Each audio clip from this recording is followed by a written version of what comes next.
Hi, ఈరోజు నేను సాంబార్ చూపించబోతున్నాను. నా స్టైల్లో సాంబార్ ఎలా చేయాలో చూసేద్దాం.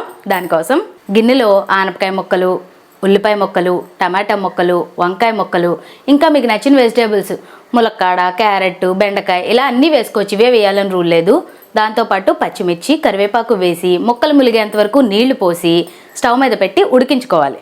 ఈ ముక్కలు ఉడికేలోపు నేను కుక్కర్లో 1 గ్లాస్ కందిపప్పుని 1 గంట పాటు నానబెట్టి 2 గ్లాసులు నీళ్లు పోసి 3 విజిల్స్ వచ్చేంత వరకు పెట్టుకున్నాను. ముక్కలు ఉడికిపోయాయి.